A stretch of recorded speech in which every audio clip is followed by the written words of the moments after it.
players at home, if you want to see what the word quit means, Oh, come on, Chuck. to give up, the verb of that is cavaliers. Oh, come on.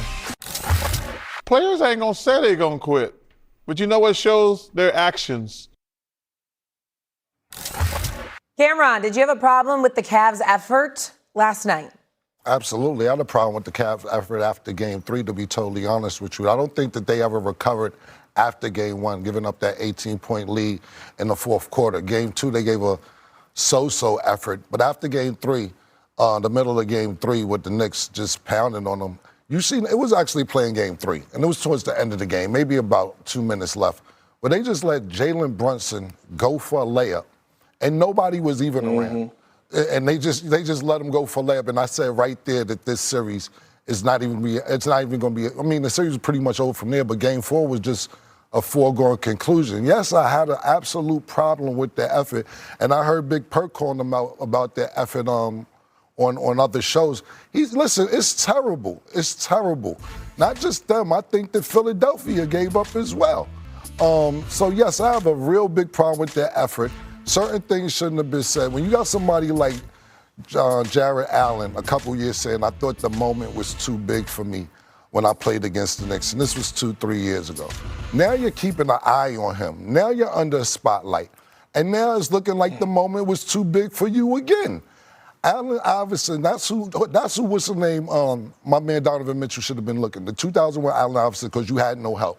It seemed like we watched James Harden turn 80 years old in this series. You know, it looked like he was a mannequin, a cone, a practice person who was just people were going by. So first of all, I want to give a big apology to Jalen Brunson, because I was saying Harden's a bigger guard. He may cause them problems. I don't know what's going to happen. Listen, I don't know how old Harden is. He turned 82 years old in that series, and we can't expect Harden to be a LeBron James, to be a Steph Curry, to be a Kevin Durant. We got spoiled with these athletes being really, really good as they get older. That's not going to happen for everybody. But he looked really bad. So yes, Shay, I was very, very disappointed in Cleveland's effort. Big Perk, I'll take it from here. There's certain things that need to be put in its proper perspective, all right? You're right. Harden suddenly looked old or whatever. And let me see Big Perk and Cameron when I'm saying this. You know, I've been covering the NBA for a long time. Mm-hmm. It is rare that I saw somebody get their ass kicked the way I saw Jalen Brunson bust James Harden's living ass. I mean, it was really, really bad. Mm-hmm. It was one of those moments where you sat up there and you're not even looking at James Harden like you can't play. We know he's a future Hall of Famer. We were looking at him like this ain't him quitting like, you know, he's a no-show for Philly against Boston or a no-show for Houston against San Antonio or Golden State. No. This was him on the court trying and getting humbled and embarrassed. It was like 6, 7 different times. He was one-on-one with Jalen Brunson. Jalen Brunson, you know, just calling switches, organizing it to make sure Harden was in front of him, and just flat out abused him. It was the kind of thing where you go home and you look in the mirror and you question whether or not you should be playing this game anymore. That was kind of ass-kicking that he took. So we get that out the way. But when we look at the problems last night with the Cavs' effort, collectively they quit. And it was a disgrace. And here's the reason why. Repeatedly not getting back on defense and getting beat down the floor by Brunson, by Karl Anthony Towns, by Mikal Bridges, by Josh Hart, by OG Anunoby. They gave up 13 fast break points in the first quarter. They gave up 26 fast break points in the first half. How does that happen in a closeout game on your home court? And the coach, Atkinson, I mean, you talk about a collective collapse. Kenny Atkinson was universally respected as a coach in this league. I'm not saying he's not respected now, but the cachet that he had a precipitous drop-off in this post. I mean, the way the Cavs looked in this series, every complimentary thing you had to say about Kenny Atkinson went out the window. Not just because of the way the team looked, but because when you, you could talk about it being taken out of context. You cannot be a playoff coach and say, well, these 2 games are the 3. We really won 2 of them. Analytically. That's just like they put up in the post of the TNT show. It's not the TNT, Inside the NBA show. They said, what did they say? They said, analytically, it's game 5. Or Right. They're just trolling them. It's bad. It really, really looks bad. And I'm just saying to you, at the end of the day, Donovan Mitchell was the only dude that showed up yesterday. Even then, he could listen. He didn't listen. First 3 games, he didn't do what he was supposed to do. In the end, it's a bad situation. Remember what I said about LeBron potentially going there? Why do that? Why do that? Not with that team. Why bother? No. This was one of the most, if not the most embarrassing moments in NBA history. It's not what happened, it's how it happened.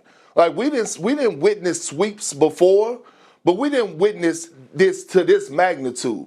They tapped out and they quit.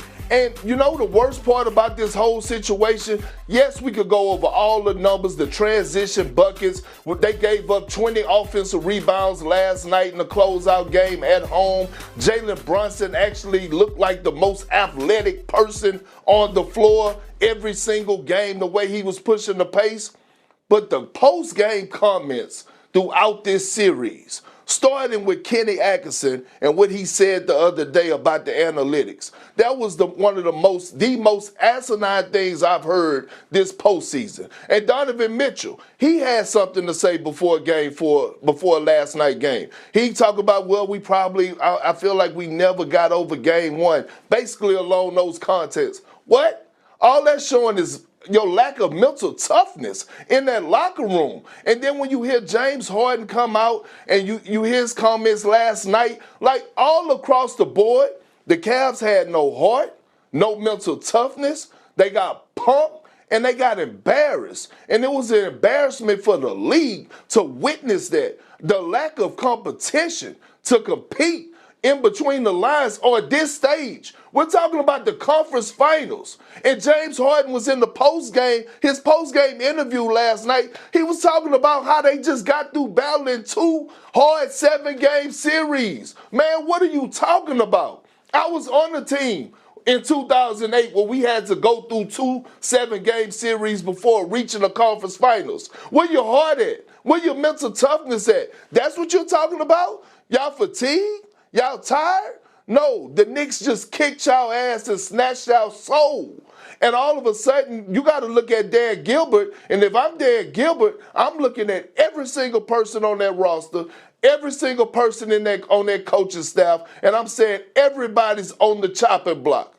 Every single one of them. We're not going to give Donovan Mitchell a pass. Those points was cute, but they wasn't powerful. No. They weren't powerful. But what I'm saying is, and I'm not trying to give him a pass because obviously he's the leader.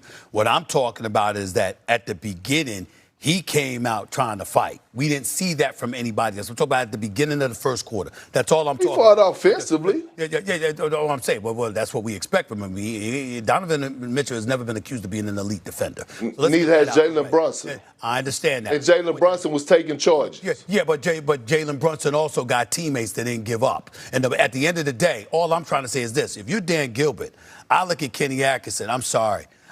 I don't see that as a leader of men as a head coach. I just don't. I agree.